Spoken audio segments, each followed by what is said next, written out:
Excellent, guys. Well, welcome. Welcome to everybody that's made some time to join in with this Coach's Corner. I have had an exciting week. I hope you guys are having an exciting week. We're in for a real treat this evening. We have some really cool people sharing. I can't wait to turn the mic over and be able to learn again. You know, the purpose of these Coaches Corners is to where we can challenge each other. And hopefully after the hour or hour and 15 minutes, we can leave and saying, man, that was really time well spent. So again, thanks for making time to be a part of this. I think we may have a few more coaches join maybe throughout the call. But Coach Cole, if you could just open us up with a short word of prayer, and then I'd love to introduce Tom Bohmer and Ryan Walter, and we'll get after it. All right. Thanks, John. Yeah. Heavenly Father, we just thank you for your goodness. We thank you for another beautiful day. And we just thank you for our country. Thank you for both our countries, Canada and the U.S., and we just declare a peace over this, over North America, Lord. We thank you for this time. Just ask that you bless it and bless the men that are involved here. In Jesus' name, amen. Amen. Thanks, Cole. So we have three people that are going to share this evening. Daryl Baxendale right now is on a conference call with Malaysia, so he's not on right now, but the first coach I want to introduce is Coach Tom Bohmer. I had a chance to meet Booms back in 2020, and I'm sure he'd have a lot of stories of who is this guy from Three Hills. But we've remained friends over the 20 years. Bohmer is a life learner. He's had a chance to be a part of a number of junior A organizations as a GM, as a head coach. He's also been on the director side. And this evening, he's going to have an opportunity to share with us about his time with the Prince George Spruce Kings. And he was in a role there within management, who were at one time the president, and really excited to hear about the process they took within team values and how we might be able to learn from him this evening. And then Ryan Walter is going to share with us, along with Boom. Ryan Walter is one of my heroes, and so excited to listen and learn. He's going to be talking about the inner process, and I'm sure going to enlighten us on a number of topics as we learn to expand our growth mindset and hopefully help make people a bit better through our conversations. And then if there's time, Daryl Baxendale is going to share about some of his learnings about NCAA. He's researched all the teams there, and I think has some really good insight for us. So I want to be quiet. And Tom Bohmer, the mic is yours. We're all ears. Okay, well, first off, I want to say, John, I really appreciate the opportunity to share some stories and just to share some of the experiences that I feel fortunate enough to have. I also want to thank John. I've been able to share some experiences that were kind of painful for me as a family, and through that and through some help with talking with Johnny, he provided me a lot of strength to get through some pretty difficult times. But I just want to appreciate every one of yours time, and I want to thank you for taking the time to listen. The structure that I'd like to try and do is I want to try and get through sort of the story part of kind of our strategy as fast as we can, and then open up the floor to any questions that you may have that might be relevant to your personal situation or the organization that you're with. And then hopefully through that I can share kind of what our process was, and maybe there might be a takeaway or two from there. So shortly, by my association with the BC Hockey League team in Prince George, started for me as a player. I spent a couple of years up there playing, transitioned into coaching the team. After I spent some time with Johnny in the Crow's Nest Pass, I went there as an associate coach and worked for a fellow by the name of Ed Darcy. Had a couple of successful seasons as an associate coach under him, learned a tremendous amount. One of the things that I picked Ed Dempsey's brain for was he was with the Kamloops Blazers for a number of years, and we often spent lots of time chatting about, how did he define success? what was success for the coaching staff in relationship to the organization, and how did they go about having all the years of success linking everybody's values with one another. So one of the things that I took from his conversation, like from the time with him, also I have to, say my time in Penticton with the Penticton V's and working with Scott Carter, who's now the GM in Spokane, that really talked about trying to link everybody's values together. So when I actually went up to Prince George as a coach, Ed and I, the organization had really had a number of years where the organization was disarray. Players didn't want to be a part of the organization. It just really wasn't a destination for athletes to come and get on to the next level. So through my coaching career, as I managed to come back as in a leadership role and on the board of directors, one of the biggest strengths that we were able to do was link the leadership from the president, vice president, and the directors to really sit down and ask ourselves, what do we want to be?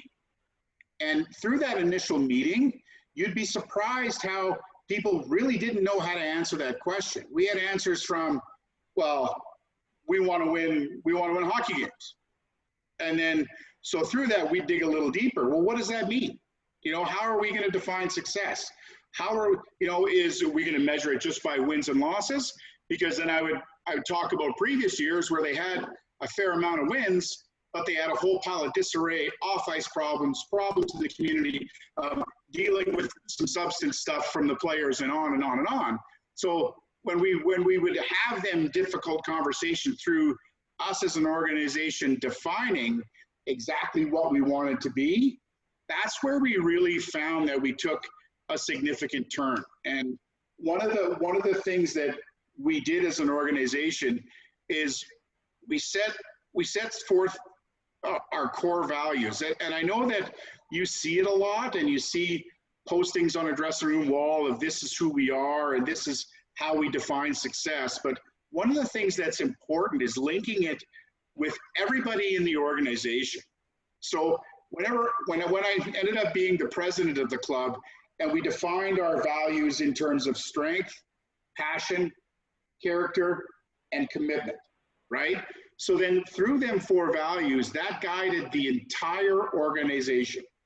So for instance, when we had an issue with the security guy letting in his buddies for free, right?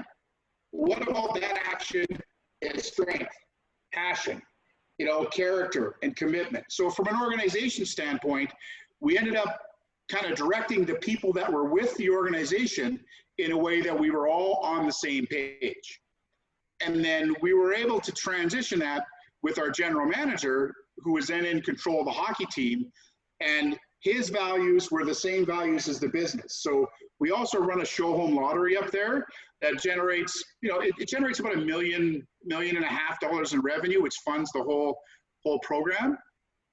So everybody, all facets of the team function under the same guidance. And what did that mean to the players?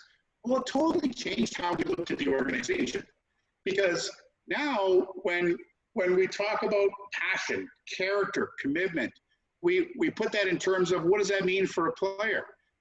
If a player's a 25 or 30 goal scorer, but he's got no interest in becoming a better athlete, some of them don't have any interest in school or moving on, off-ice issues or what have you, then we're people that used to gravitate to Prince George, and we went away from that. Like, we really took some hard look, and we wanted to have people that symbolized our values of strength. And well, how do you define that? Well, we define strength as, people that, positive attitude, have maybe had some adversity or been part of really good winning programs that had challenges.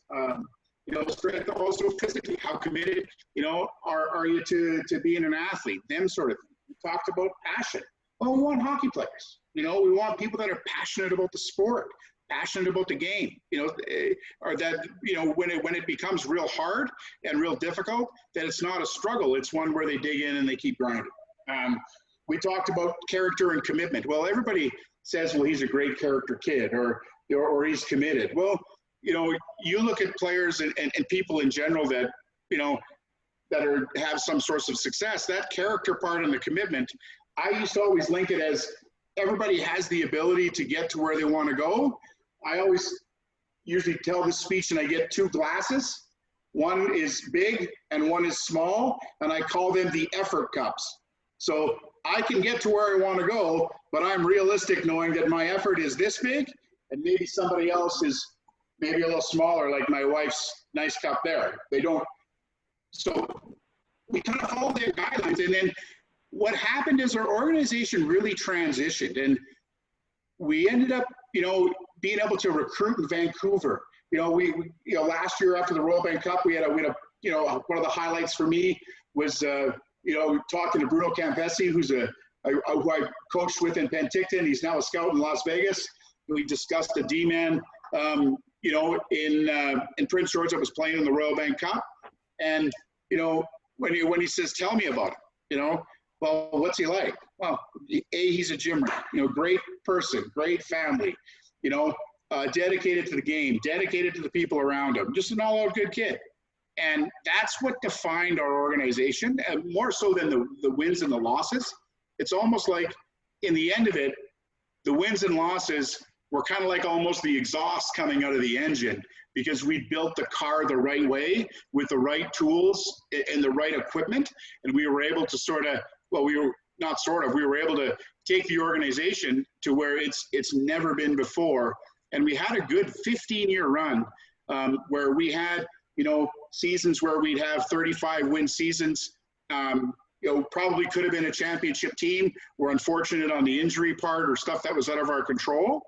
But the one thing that I'm most proud of is that through that stream that we've been a part of, we never wavered from our core values. So when we defined everything in our organization, it come down to when we asked questions, either about personnel, people, coaches, general manager, players, people that apply to be even volunteers in the organization, they know exactly what they're getting into from top to bottom.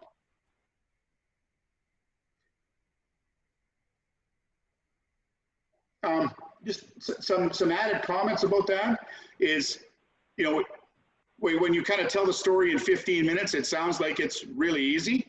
But believe me, that first meeting we had when we all got into a room, you know, it was very difficult, and being able to communicate through, you know, some egos, you know, some people that, you know, had been there for a long time, and there was, you know, two original founders of the organization that actually kind of stepped aside because they didn't think what we were doing had any value. And, you know, the biggest, you know, one of the biggest difficulties was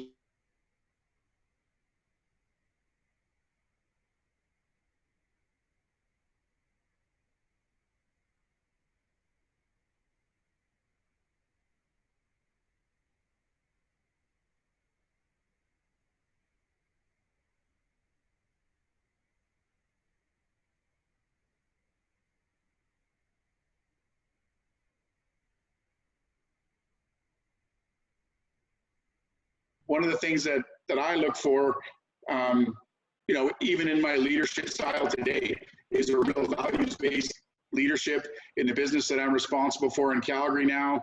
A lot of the values and the leadership style that I have, it was a relatively, I don't want to say simple, but a seamless transition from being in the sport world to, you know, being responsible for a territory of business that is, you know, it's a fairly substantial size. So that was something that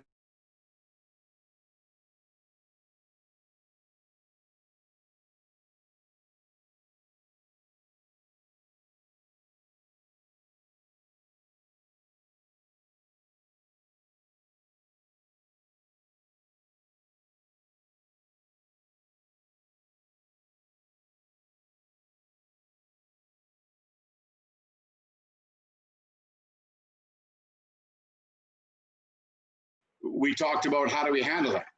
Well, then, you know, when I sort of stepped in and provided my feedback, I just said, well, what about what he did was, you know, what about that was character? You know, we had some back and forth. What about that is passion?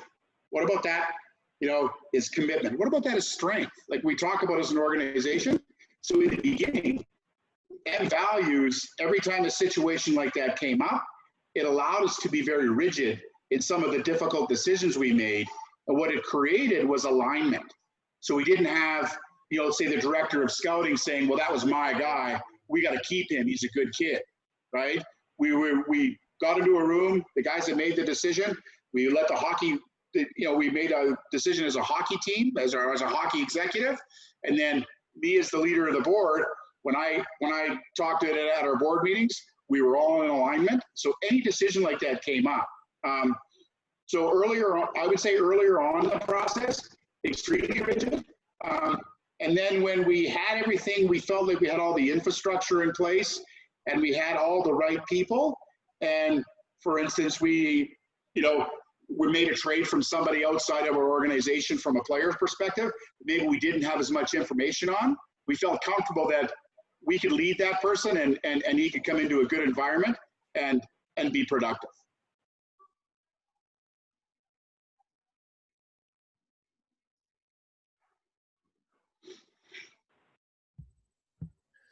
Yeah, Tom, maybe just to build off of what Dell asked, would you, say you're in a rebuild, sounds like you guys had some on-ice success in those first couple of years, even though you were really targeting character. How would you, if you were giving advice in it, we all have that ideal player that we're looking for. You're trying to get 25 guys. Do you take less skill and know that you're going to take lumps in those first 2 years? Or do you bring in a couple of those guys that you think are moldable, that aren't high character guys or haven't been had that reputation as a high character guy? Or how would you skin that cat? One of the things that we did as an organization is we made the decision to go after the best people that fit our values, regardless of who they were. So, we started to get players, into Prince George and have success recruiting in the Vancouver market with, some very high-end Burnaby Winter Club kids, just through the fact that we would go and we would speak about our values. And then what would happen was over a shorter period of time, we started to define success in terms of, we had Jujhar Khaira was drafted out of the program from the Edmonton Oilers. And we went on, and through that, we were able to build on that level of success. And then, securing, 7 to 11 U.S. scholarships a year, we really defined the people part of our program as what we called successful. And that was able for us, to go through the rebuilding process.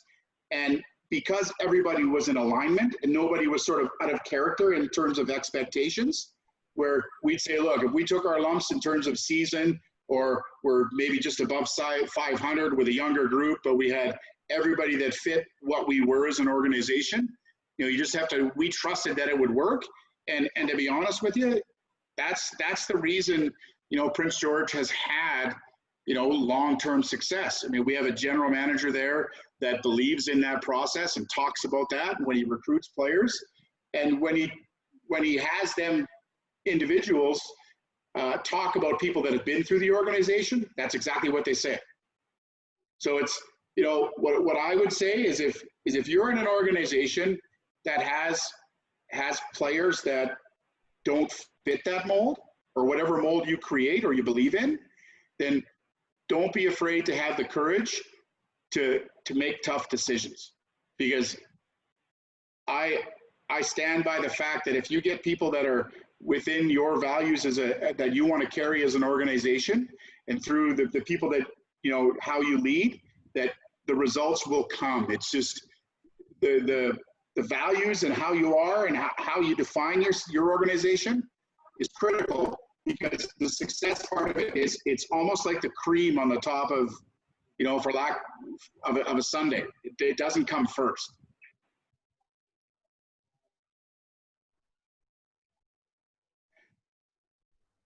I mean, one of the things that I can relate to is early on in my coaching career, I was always, you tend to be focused on, well, maybe he's a good kid. Maybe he's a good fit. Maybe, but maybe he's not.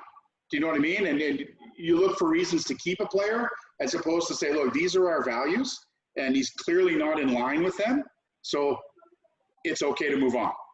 And and looking back on some of the teams that I was a part of, if I would have had the experience that you had today, I can think of a whole plethora of decisions that would have went another way.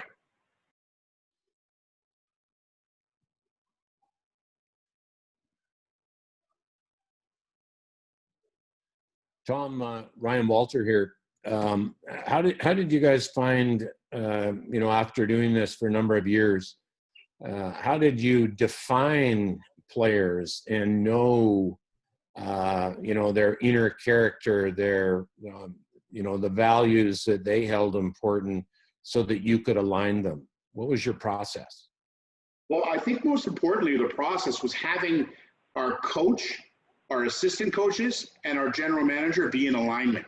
Because when we send our coach out to talk to a family and he knows what our values are and really believes in them, it's through his process, and that when he talks to the coaches and when he talks to the players and talks to the families, and he directs our scouting staff when they look for players, everything is in alignment. So I think that was sort of but that was the key to our success, is getting everybody on the same page. And really, when we had functions like our spring camps or any of our evaluation camps, we all spoke the same language, and that was, so when we get kids, when we had kids come to our program, or we'd recruited kids and they'd committed, or they'd come up for a visit similar to what they do in college, they would see in the practice habits of our players, how our coaches prepared for games, how our coaches, handled, post-game preparation, video. Everything was aligned with what we spoke as a values. And it, for a lot of the players that made the decision to come to Prince George, they ended up reaping some pretty good rewards. That's great, Boom. I appreciate making some time to be prepared and sharing with us about some of your experiences. I can remember our one playoff against Canmore. It took us to Game 5, but the boys found a way. Too bad the next round over, we were not quite as good in the third period every game, and we had to let Cox roll on through with the Grizzlies. But appreciate you, man, and just want to say I believe in you so much, man. It's been so cool to see your desire to learn about people, and in that put people first. And I think caring is such a huge drug. And even though Prince George has had some adversity, you being brave to have those conversations as an organization and set those standards, easily could have been a Royal Bank, easily could be more. But where do we have those conversations that we're not sacrificing our values for short-term gain? And definitely want to keep learning more from that. Guys, Ryan Walter is going to share next. I want to share a quick story about Ryan Walter before he has the mic. 22 years ago, growing up on the farm in Three Hills and not knowing too much, I had a chance to help with a hockey school. And Ryan Walter was one of the instructors. And in that, legs like tree trunks and deep voice, and like, oh, who is this guy? And I just wanted to be around Ryan Walter. Had a chance to be on the ice a little bit and maybe demo the odd thing that I never should have been demoing.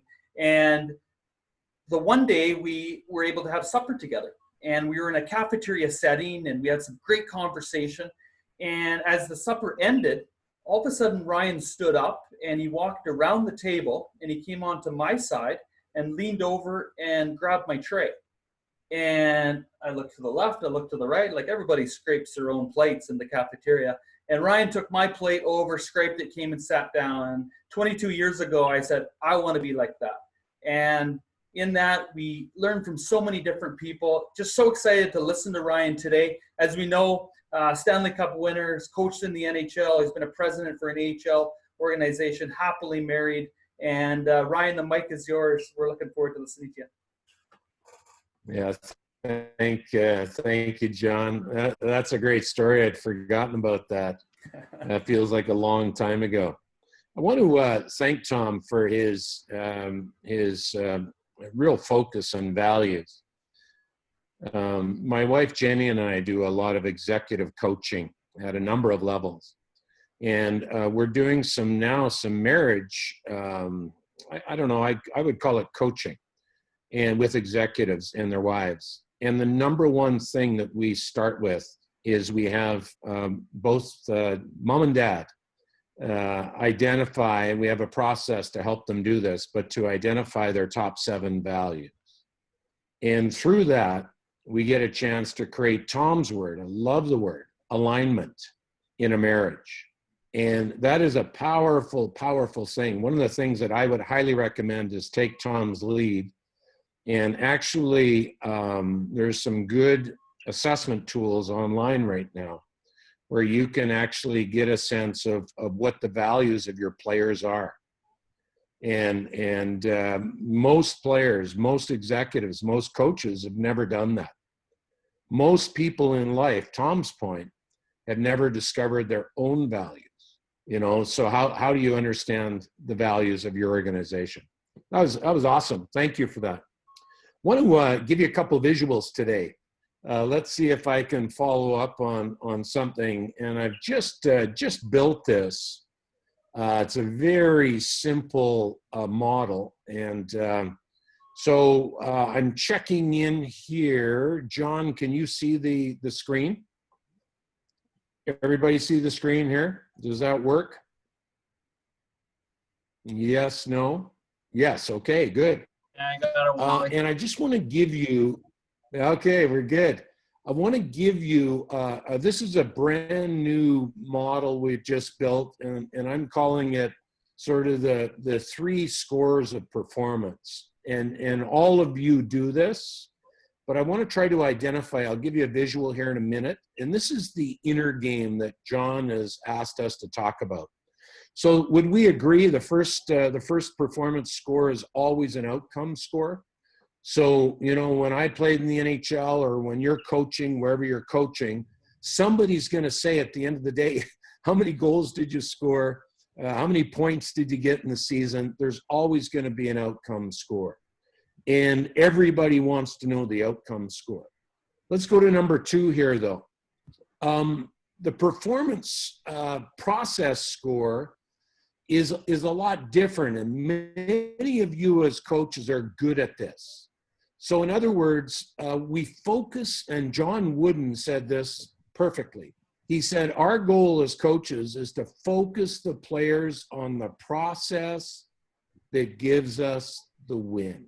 Everything is process, right, guys? And it's been drilled into us forever. But I'll give you a little example that I like. Some of the great golfers at the PGA level actually carry around 2 cards. So the first card is an outcome card, right? And this is a good one to try with your players. You know, so I scored a goal, I got an assist, and we won the game. That's an outcome card. You know, for a golfer, obviously, you know, I shot a 3 on that hole or a 4 or whatever it was, par. But the other card he calls a process card. And so that's not about the outcome. That's about how I struck the ball. For the NHL or for your players, that's about how many shots they got on net, right? It's the process that gives them the win. We're not focused on scoring or not scoring.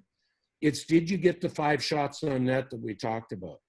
And what we found is that if we can focus people on the process, it makes a huge difference. You all know that. I want to give you one more score, though, that I've been really focused on. And we're doing this for hockey teams. We're also mostly doing this for corporate America.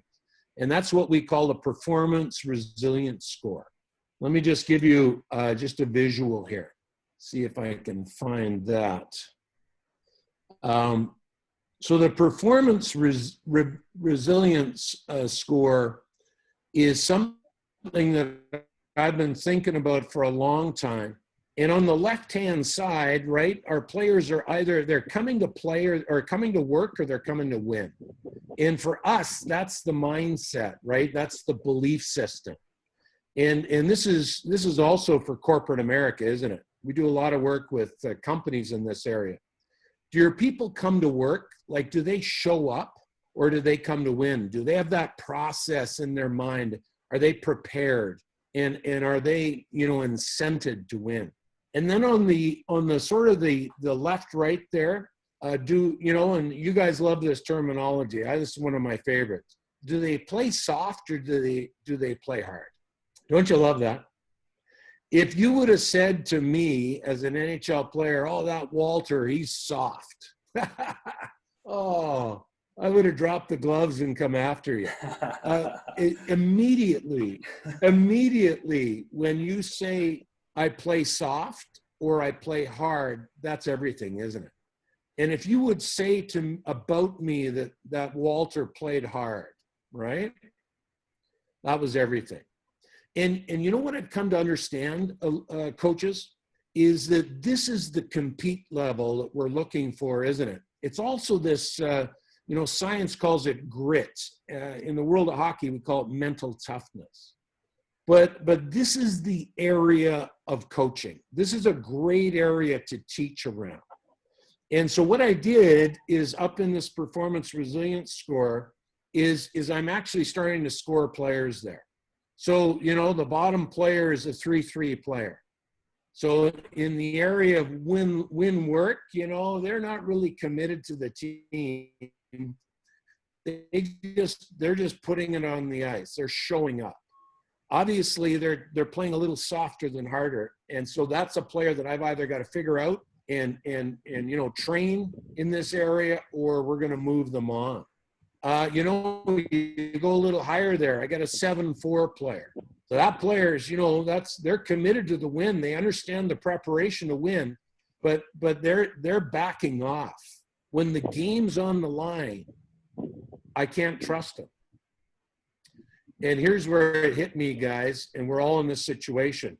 The reason that this is making, I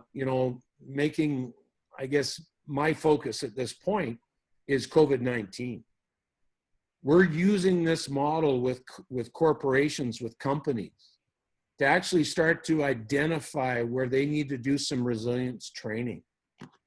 Because, we've all been struck and hit by COVID-19. But, what does that mean? I mean, that's just a hard game, right, coaches? Right? There's on the left-hand side over here, that's an easy game. That's a game where all I got to do is be prepared to win, bring my best, and it's going to happen. But that game over on the bottom, on the right-hand side there and on the bottom, that's a hard game. This is where the Stanley Cup's on the line, right? And we need to stay resilient. We need to understand that it's more about compete and will and grit than it is even about skill at that point. So that's our little performance resilience score that, it's our little model that we've just built, and I wanted to bring that to you. And then I just wanted to end up with just a little update here too. What we've done is we've looked at the 5 mindsets, and John and I talked about the inner game stuff that I would try to bring you along with Tom. And I wanted to just leave you a thought around the 5 mindsets that your people have to really focus on, and I'm going to call navigate, to increase their performance. So let me give you that just quick. Obviously, we're going to give you, I love this stuff. We'll give you in 10 minutes what would take 2 or 3 days, right? But you guys you coaches love this stuff.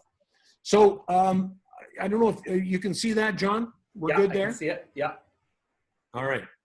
So we do a little thing called a performance process, and we really believe that results come out of habits, and habits, actions, and behaviors are delivered through belief system and mindset.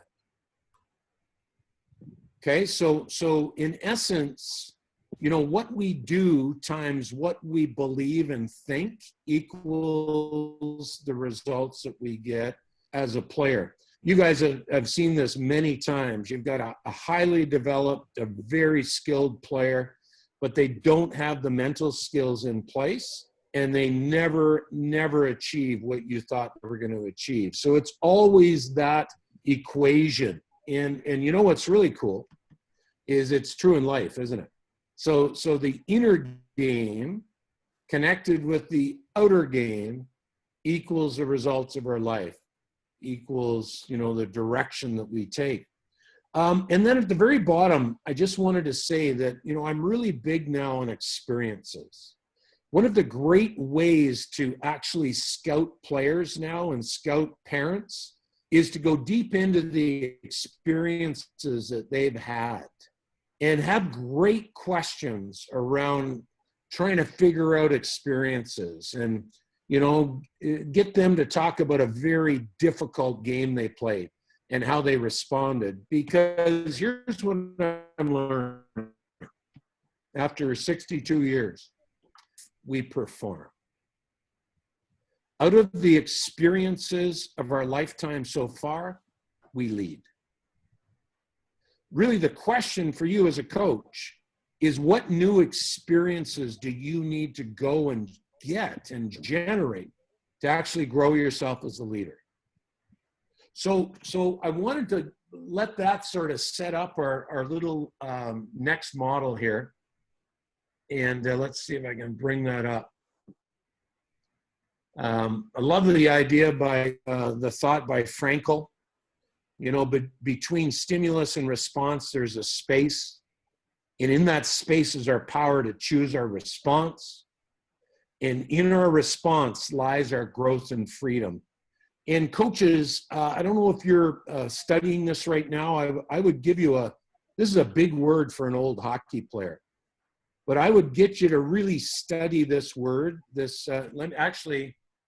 me just pull that up. I didn't pull that up right. Sorry about that. There we go. There we go, right there. Sorry about that.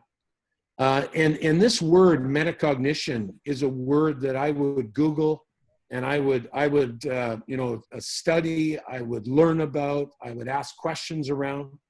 So metacognition, we're doing a lot of coaching with leaders in this area. And in a nutshell, this is exactly what you want to do with every one of your players. And metacognition means thinking about thinking, right? Thinking about thinking. So we want to be great as leaders in asking brilliant questions that help our people better understand their own thinking. So the one thing that doesn't happen is when we're telling people what to do, they don't have to think. But when we ask questions, especially questions around their thinking and their development, we can actually increase the metacognition on our team or in our organization. I want you to keep that in mind, only because our second model, we just built another model, and this will be our next book. We think it's going to be called The Winning Shift. But I'm writing that book right now. I should have it out I'm hoping by early fall.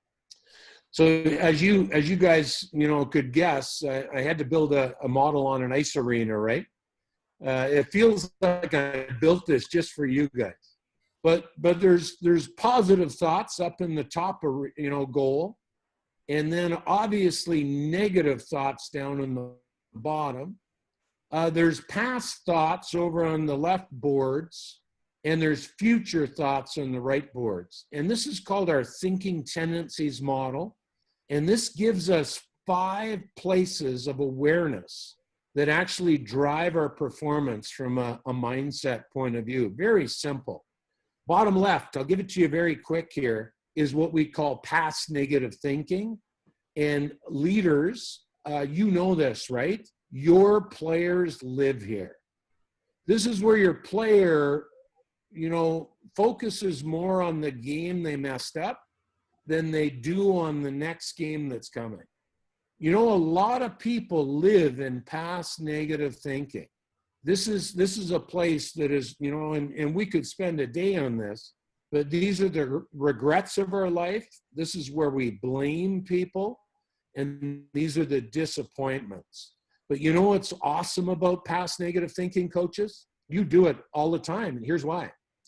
At the NHL level, past negative thinking is not all wrong. It's called video, right? What do? You take the kids' last 20 shifts, you say, what were you thinking there? And that's how you grow the metacognition, or you grow the thinking of your player. So past negative thinking, when you see it through a learning lens, it can be a very positive experience. I want to go quick here because I want to jump into questions like Tom did. Bottom right, as you can guess, we call that future negative thinking. And you know what we're doing, leaders, is we're giving teams and we're giving companies 5 new pieces of language to have deeper performance conversations. Why do I say that? Performance runs on language. Cultural performance runs on language. So, future negative thinking, what does that drive? What does that give us? Well, you can guess that we're all over future negative thinking. This is called COVID-19, right? What's the news cycle talk about right now? Future negative. How about this? You ever have one of your players that goes into a game and says, I'll never score? We've all had that, right? And here's the problem with future negative thinking. Mark Twain put it so well. He said, if a cat steps on a hot stove, the cat will never step on a hot stove again. The problem is the cat will never step on a cold stove either.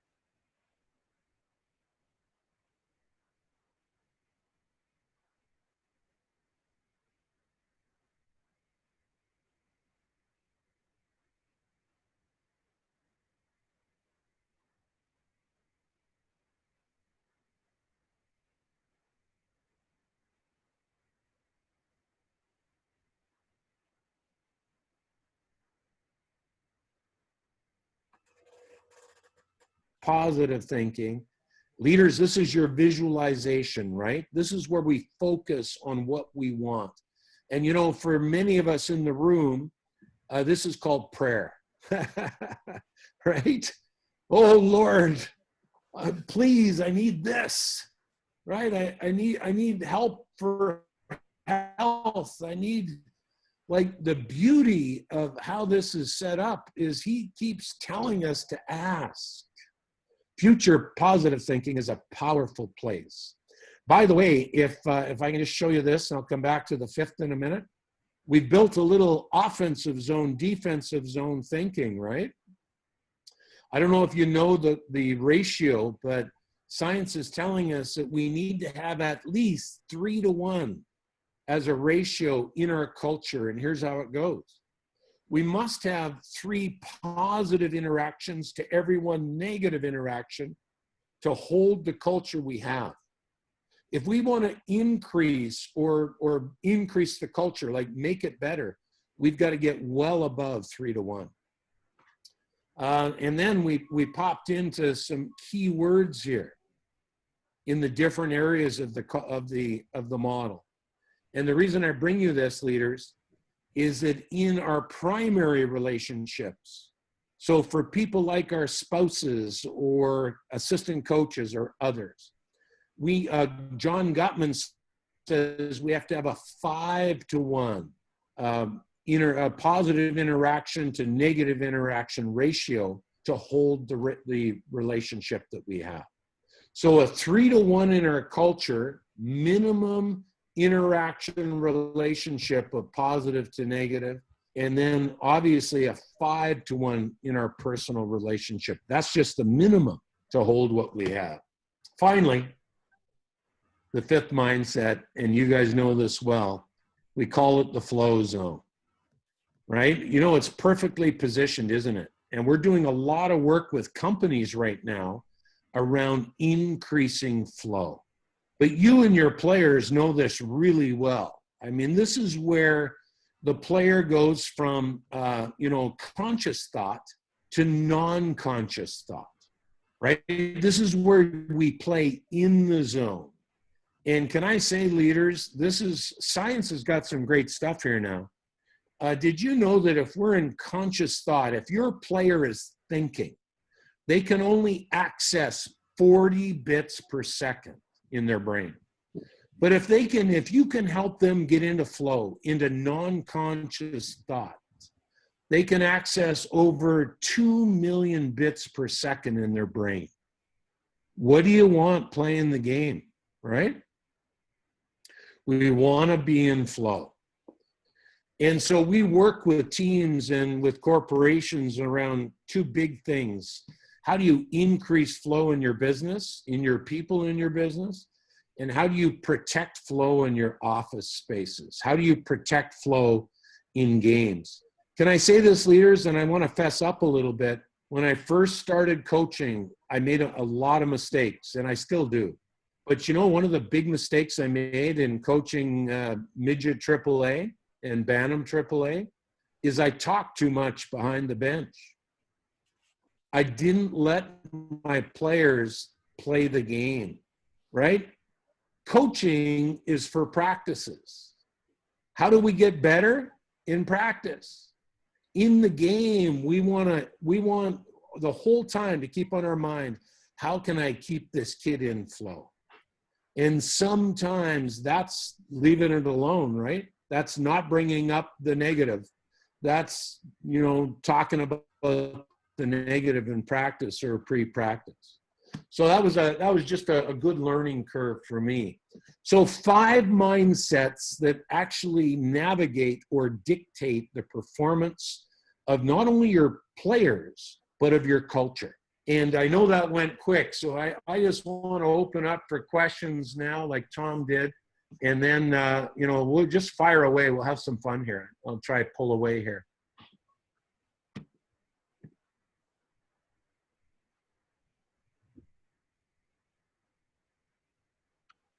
Brian, thanks for all your great points there.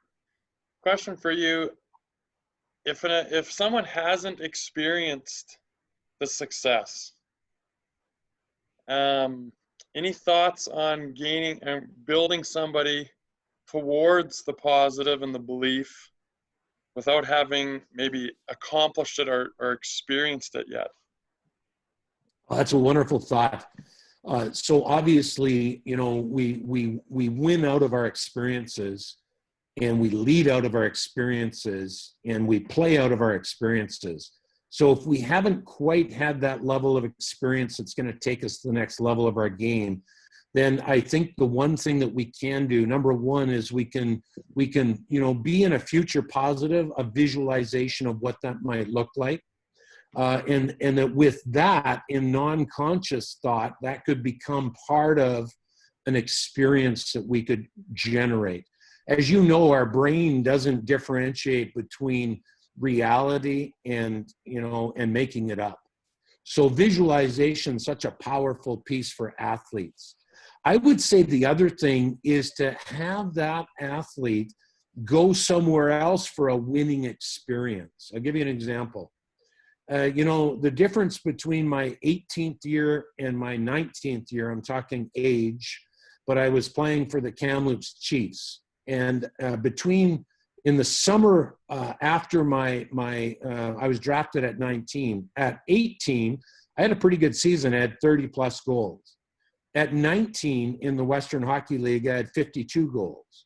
And when I look about it, what was the difference? What did I do? Why did I have more success? Well, you guys will all laugh at me, but I built one of those 3/4-inch plywood boards, and I cut the 5 holes in it, and I shot pucks all summer.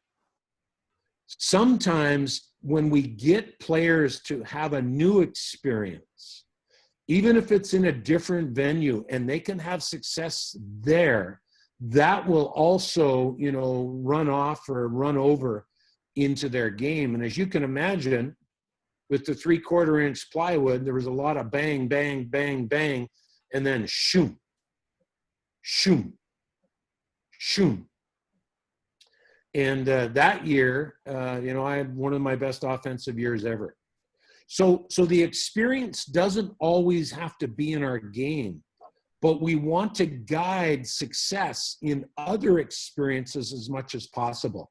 I'll give you an example. If we can help a kid have a success in school, as many of you know, that runs right off into hockey, right? So I love your question, and thank you for that. Fire away. Sorry, Barrett, you had a thought there? Yeah, thanks for sharing some of your slides with us, Ryan. That's brilliant stuff.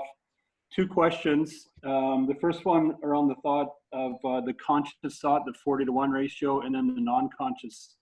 Can you give us a couple examples on like what a conscious thought is and what a non-conscious thought is? And then the second question, I know you've always got 2 or 3 books tucked under your arm. What books are you reading? Thank you. You know, no, I love this idea. Some people call it subconscious. I like the idea of non-conscious. So right now, Barrett, obviously all of us on this call are in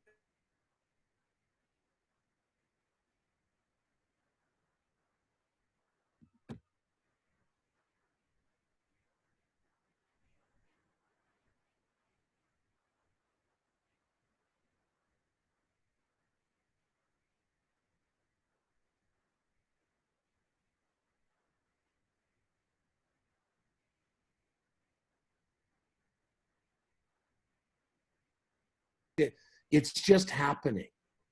You know, we're getting schooled around this idea of the flow zone from some companies that we're working with that act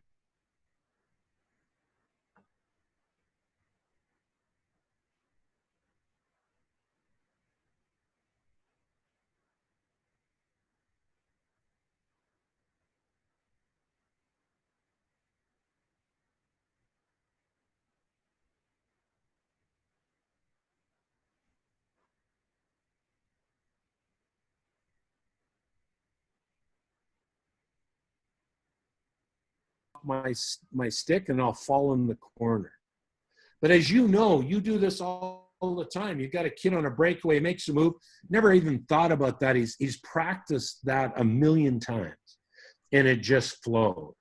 So the 2 questions I'd ask you as coaches for this season, just as you prepare, is behind the bench, right?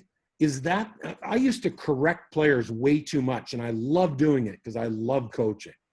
But really the question is what mindset do our players play their best in? And if that mindset is past negative, go for it. If that mindset is past positive, go for it. Put them in that mindset.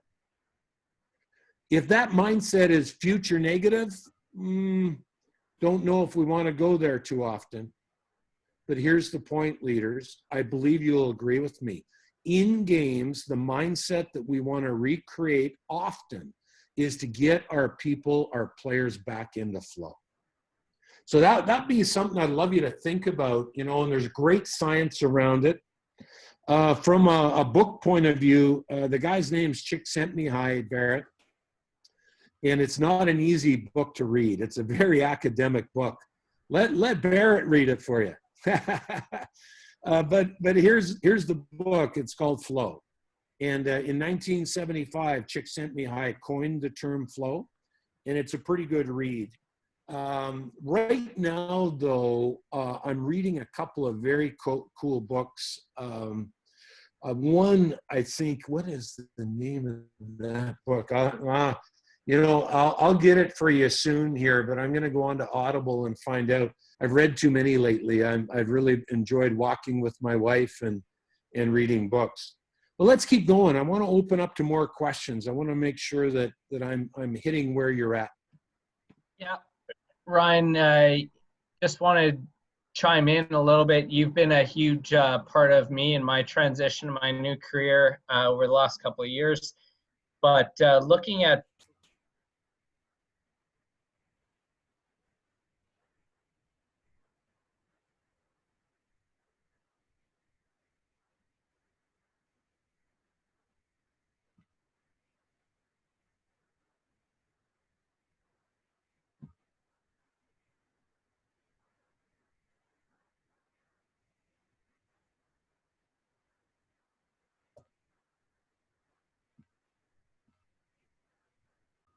and even in my own career, is seeing some defeat before resilience actually just comes into mind. So I'm just wondering, is there a way that, we can, talk about resilience without having the whole major defeat part of the aspect to it?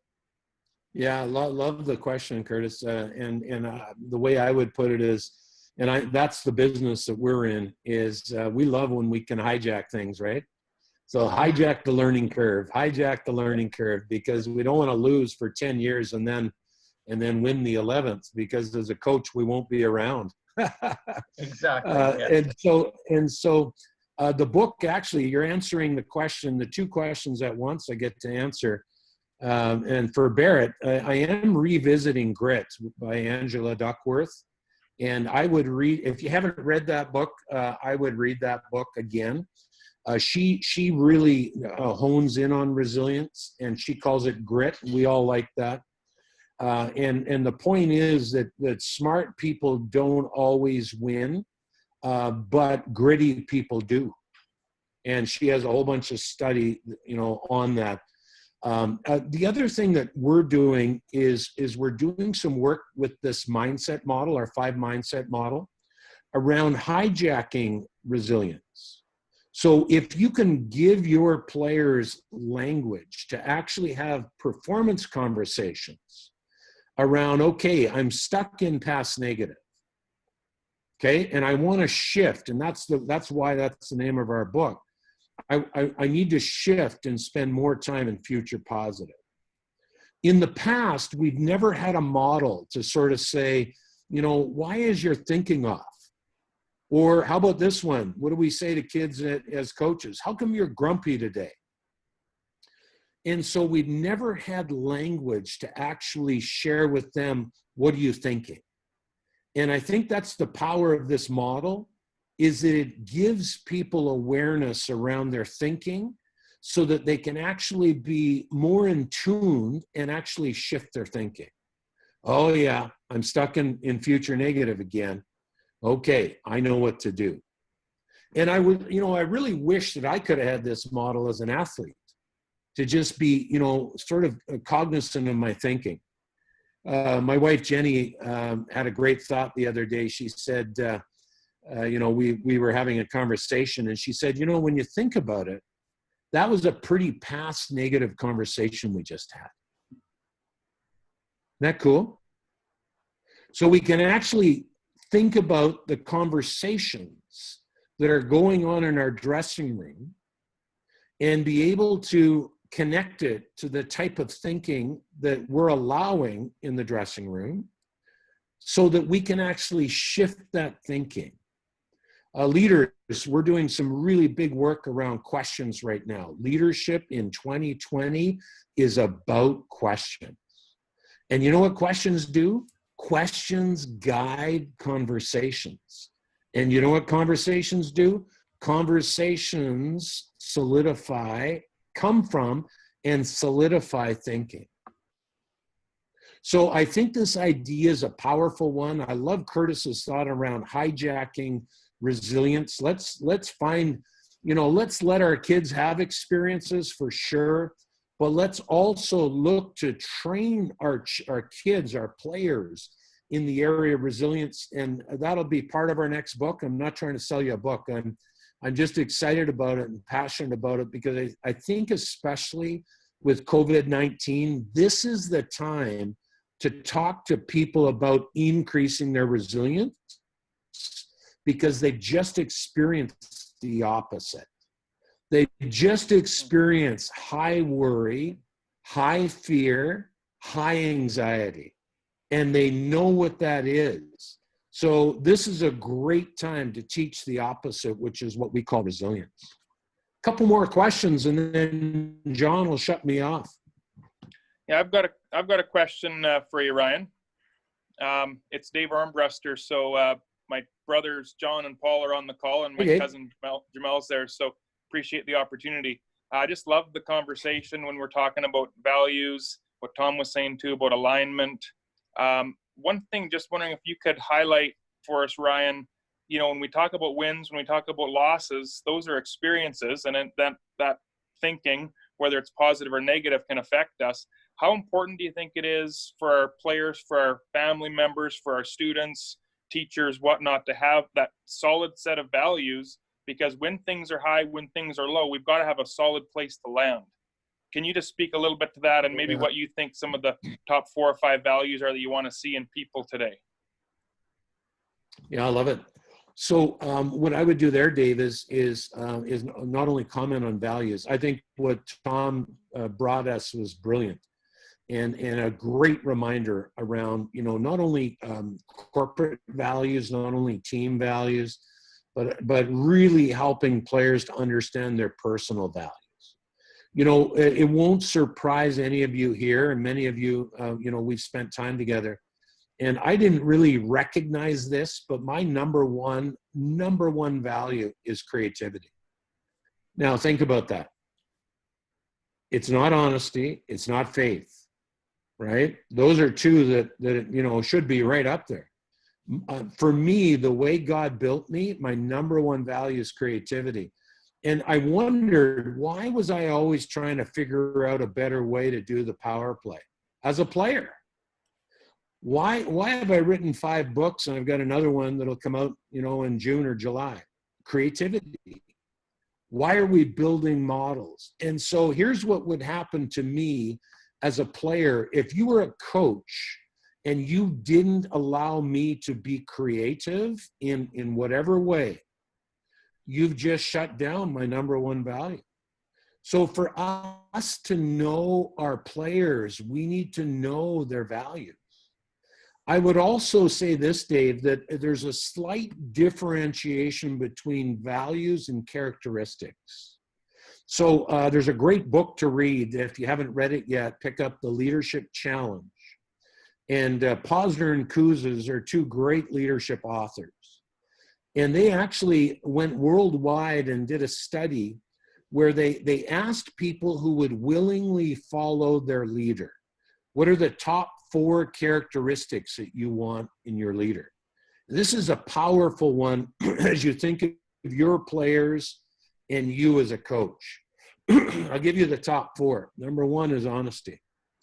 So even though my top value is not honesty personally, I can have a characteristic as a leader that I hold important, okay? And this is where it gets very interesting in leadership, because you have leadership skills, you have leadership values, and you have leadership characteristics, things that you want to work towards. Number 2, from a leadership characteristic point of view, is people wanted their leader to be forward-looking. In other words, they wanted them to have their eye on what's coming. And you guys do a good job there. Okay, the next game, here are the tendencies of the team that we're going to play, right? Over the next week, we need 2 days of rest because we've got a big schedule coming. The players want you to be in that forward-looking mode. Number 3 is inspiration, right? They want to somehow be inspired. And I think this is a hard one as a coach, because we're not soft coaches, right? We can't inspire people. You know, there was times when Jesus wasn't, you know, he wasn't soft at all. He was hard, but he inspired. And I want you to think this summer about how can you inspire each of the players on your team, because it's different for each player. Agreed? Number 4 characteristic is competence. So at the end of the day, people want to know that the leader knows, right? That you've got some sort of competence in the area that you're leading. So I would fire that at you, Dave, only as something that's in my mind, is that there's characteristics that we can work on and develop and try to get better on. And then there's personal values that are a little more, I'm going to call them born in, and they're different for every one of us. Now fire on top of all of that, the values of Christ. right? That we want to work towards. And so leadership is complex when you start to think about the way that God built us and then the things that we want to get better in. And then trying to move those together. But great question. You guys have great questions. Maybe a couple more, and then John will shut me off here. Ryan, I got one quick for you. It's Clayton Jardine here. Just a little backstory on the question. I was on a call yesterday, and it was with an AHL coach, and he just asked the question because he wanted to hear the opinion of others. And he had a 3rd round draft pick in the AHL, and the NHL team told him that player's too soft, and he needed to teach that player to be harder. So that was kind of what you had there, was soft and hard. So if you do believe that you can teach a soft player to play hard, how would you teach that? Great question. Boy, I don't know. I had this experience. So let me tell you about my experience because, you know, it probably addresses this perfectly. I'm not going to give you the name, but I had a player with the Vancouver Canucks who was not getting to the front of the net where we needed him to get to. He was playing soft. And for me, I defined that with the player. And that was that he would often play outside and he got his stick in the air, and it's almost like he was saying to the guy with the puck, I'm open, I'm open, I'm open. Well, you guys know if you play on the outside and you're on the other side of the ice, you're never open. There's always like 10 sticks and there are 5 sticks in the way of that pass, right? So I needed the player to get to the front of the net. I needed him to get to that dirty 15 feet.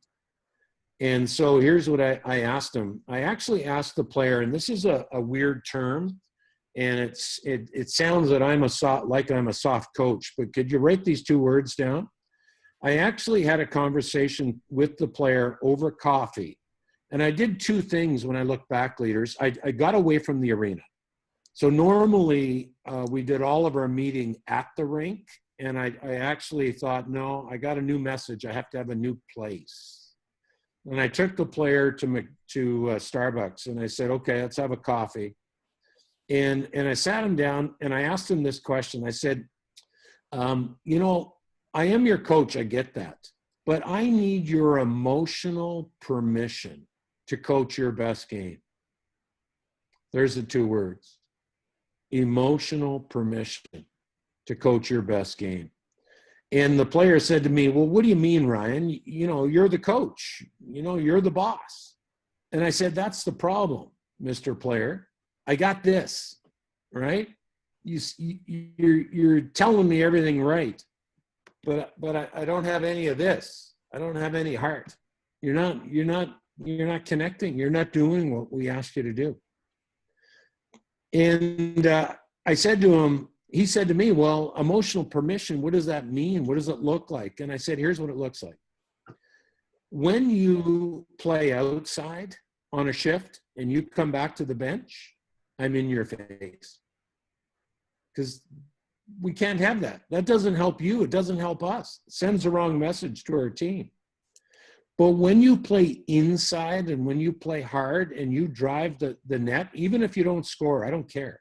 But you get there and you work to get inside and you come back to the bench, I'm in your face. He says, I like that part better. And, you know, coaches, the player went from not scoring for, I don't know, 6 or 8 or 10 games to ending up with 23 goals that season. And here's what I did. I never said a word all year. He would play outside. He'd come back to the bench, and I'd be standing there. I'd go like this. Body language, right? And he'd drive the net and come back, you know, off a shift, drive the net hard, come back, do what we asked him to do. Never said a word all year.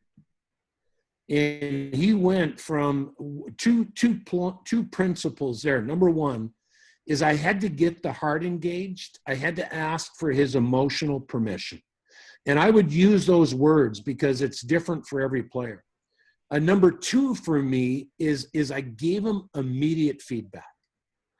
You know what I learned at the Canucks that doesn't work? is to give a player feedback after a quarter or after 20 games. I mean, don't stop doing that if you're doing it. If it's part of your process, but not if the player doesn't feel it in their body immediately. Look at the science around this. They very seldom change. So immediate feedback allowed me to sort of, create the habit that turned this action into what you and I call non-conscious habit that built the process for the player. And he went from playing soft, playing outside, to playing hard. And we had to define what that was. And then we had to create immediate feedback around it. So that would be one example of maybe soft hard. I really like this idea. You know what I'm asking executives now? How many people on your team are soft? Pooh, that's a good question. And you know what's scary? Everybody knows what it means, right? How many people in your organization come to work but don't come to win? Pooh, that's another great question, isn't it? On this line, we all know what that means. A lot of executives don't. A couple more.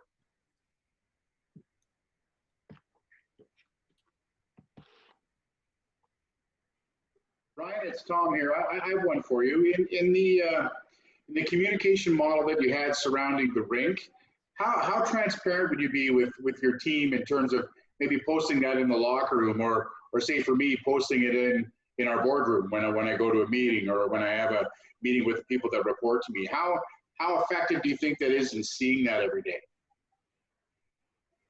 Yeah, thank you, Tom. We have a lot of executives right now that have taken the model and popped it up on their, the wall in their office, or in the coffee room of the culture, or whatever. What we get excited about, Tom, is we have a number of companies. We've delivered this message to about 1,000 cultures now across corporate North America, and we have hundreds of companies now that are using the language. And that's when you know that the culture is really bought in, when you start to hear the language in normal conversations. We call it playing offense or playing defense, so a little more positive, a little more negative. And so that's good terminology for all of us as hockey people. And we had a construction company that went through our training, and the VP called me, a couple months later and said, "Ryan, you're messing up my company." He said, "I had a coffee with one of my direct reports recently, and as we headed away from coffee and back into, doing some work, the guy grabbed me and he said, 'Hold it here. Are you playing offense today, or are you playing defense today? You look a little down.'" And so just getting that language into our culture is a powerful thing, because it identifies thinking. Here's what we're learning from science. If we can name it, we can shift it. But if we can't name it, how are you going to teach people to do something different? So with the language and with the voice, that's going to be a powerful piece. I'll share with you the outline of our next book. It's going to be very simple, but I think you guys are going to enjoy it, because I'm just an old coach. I've got a heart like all of you. Something around, the winning shift or something like that, might be called Shift. And then the idea of navigating the 5 mindsets, and here's the outlay of, I'm going to call it a performance language, 5 mindsets of performance language, of team energy, of leadership focus, and of game resilience.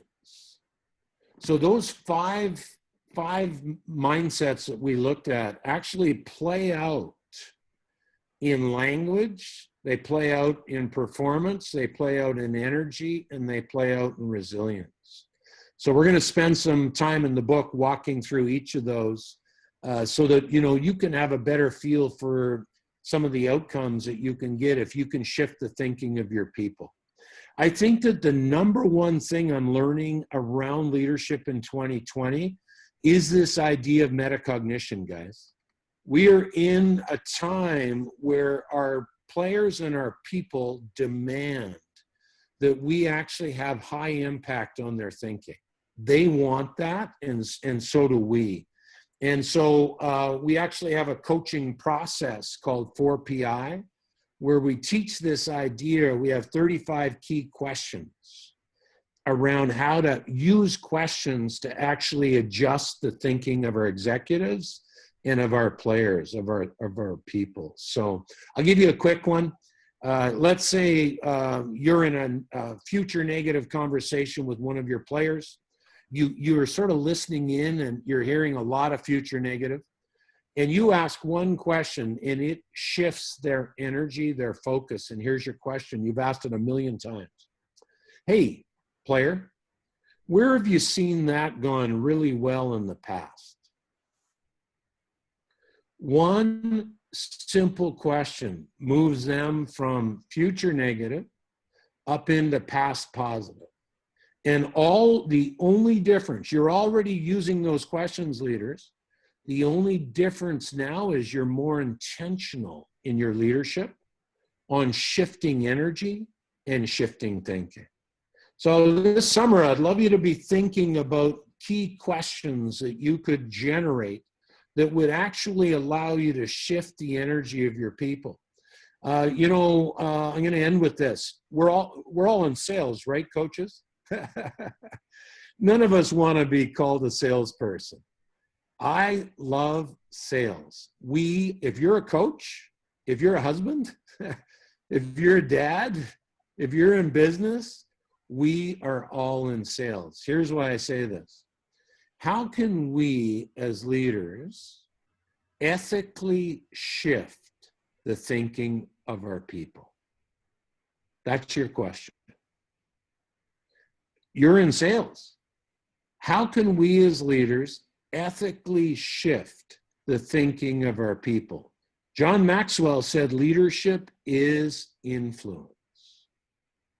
Every single thing that you do as a leader has a positive influence or a negative influence on your dressing room.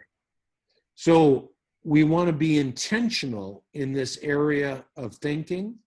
And I think it's such a powerful piece. That's why Jenny and I got so excited when we built the model, because we want to give you a visual. We want to show you a visual so that you can have higher awareness, better awareness, so that you can actually do this for your people. John, I want to be careful of our time. You know me, I'm an old coach. I can go on for, the next 50 hours, right? Look at all the coaches on this call. We love coaching. And Ryan, can I pause, John, as you shut me up? Ryan, I think we should do a little bit of overtime. Every team gets an opportunity. And sometimes overtime is the best time to play and learn, whether on the bench or in the stands. Before we go to maybe 2 or 3 more questions, just a quick segue. We want to see this group grow.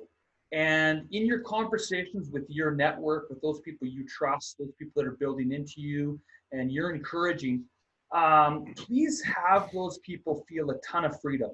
Whether you only can come onto the call for a half an hour or you can come on for 45, by no means do you have to be for the full duration. And in that, please share feedback with myself how we can make this call better. I know within the agenda we said start on time, end on time, but some games do go to overtime. Let's have 2 or 3 more questions. This opportunity to listen to Ryan and Tom and hear great questions. Let's keep the floor open for 2 or 3 more questions, guys.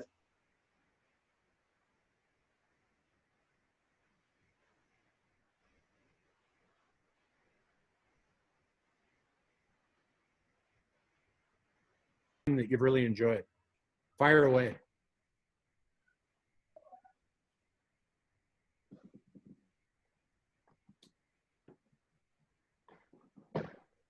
I'll share an experience, Ryan. When I first came to Calgary to take on the position that I had, I spent time with a friend that I grew up with. His name was John Kerr, and he did he works in film and television and creates movies, and he's a writer, producer, director, and he did some work with, spoke about resiliency with the Blood Tribe in Southern Alberta, and he had a gentleman, his name escapes me, but just the conversations that they had regarding resiliency and building resiliency in a positive way that leads people, away from paths of addiction and alcohol and abuse, and how, what creates people that are resilient is maybe not resilient. I found that a very intriguing topic, and when we made the point of how do we put young people in positions where they can develop that resiliency,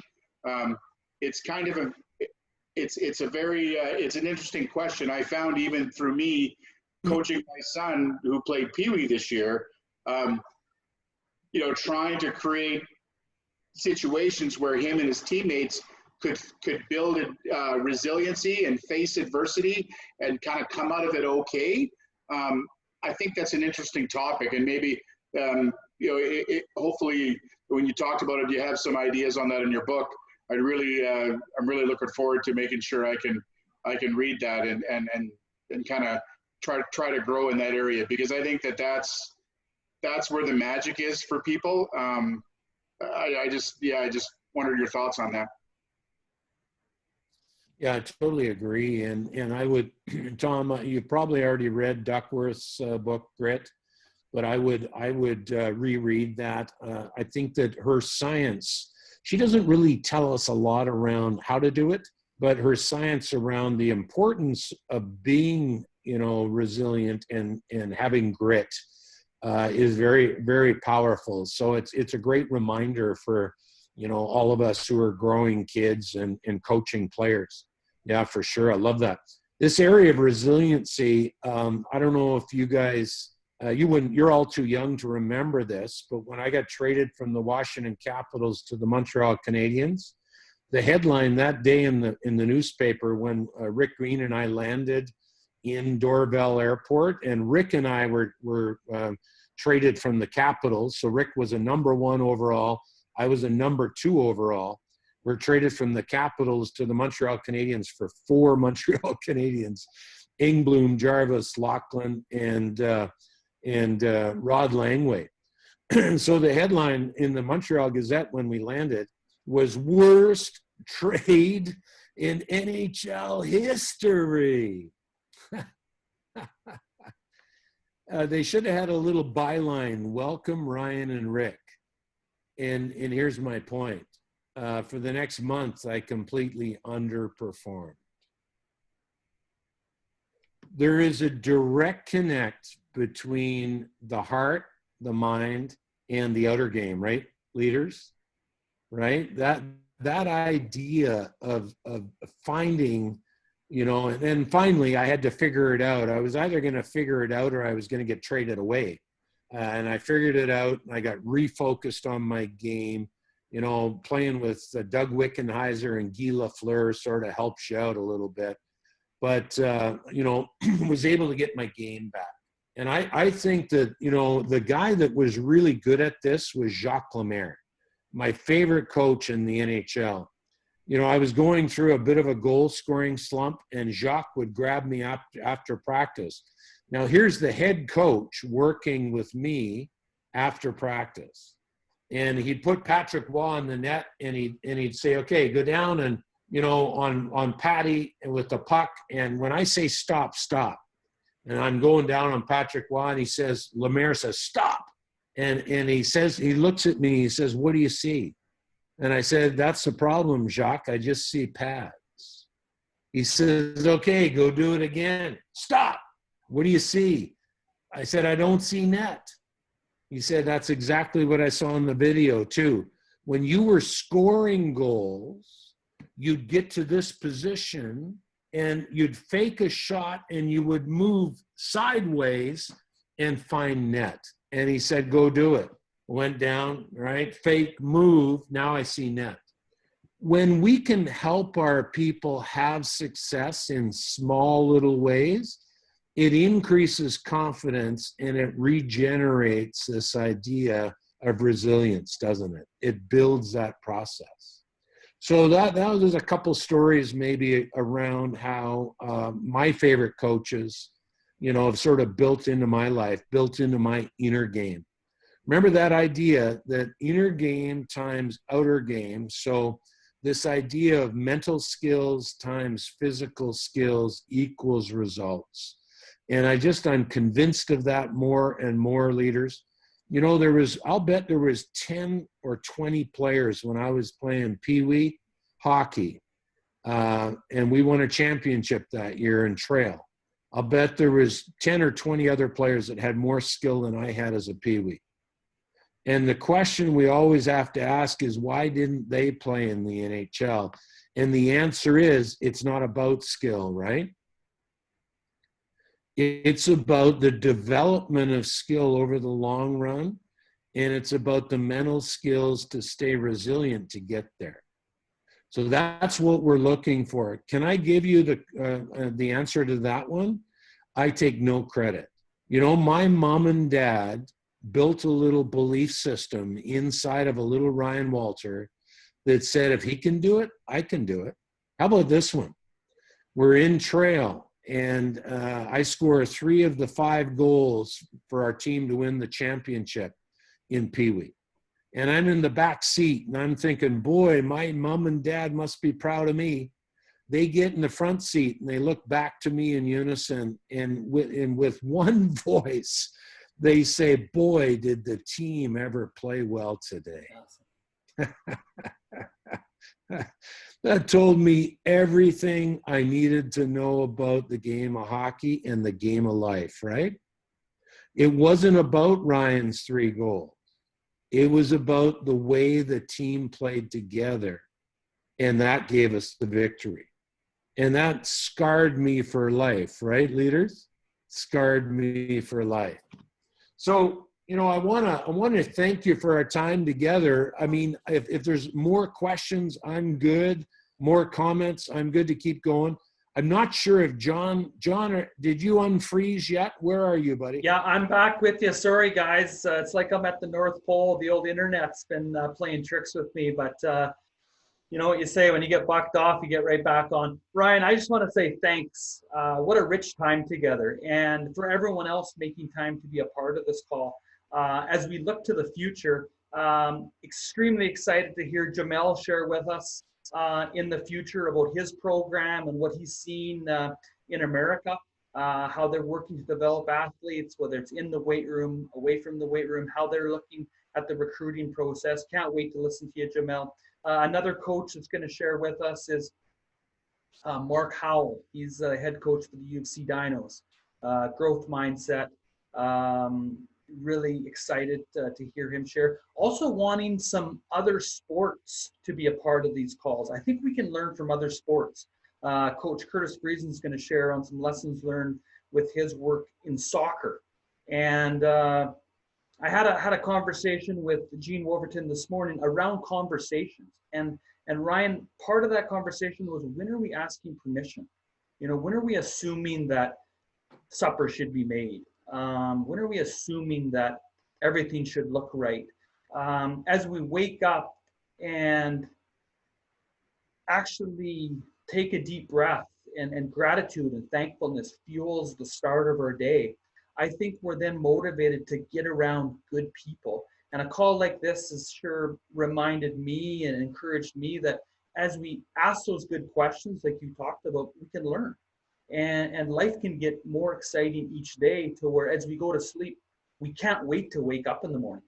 Hopefully we're waking up rested.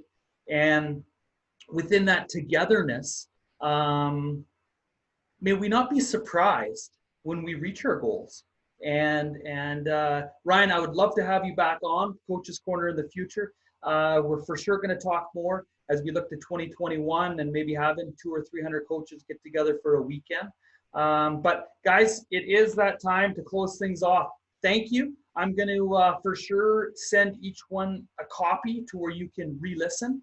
I think as you maybe watch it again, some things are going to jump out at you. And Tom, really appreciate you sharing. Next, on the 17th, Daryl Baxendall is going to talk with us about the NCAA. And more than anything, just want to say thanks, guys.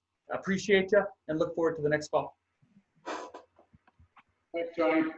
Thanks, guys. Thanks, Tom. Johnny, and Thanks, Tom. thanks, Tom and Ryan, for sharing. Yeah, Cheers, thanks, guys. guys. Our pleasure. Thanks, guys. Thanks, Wally. Thank you, guys. Cheers. Good night, guys. See Take you care. guys. Yep.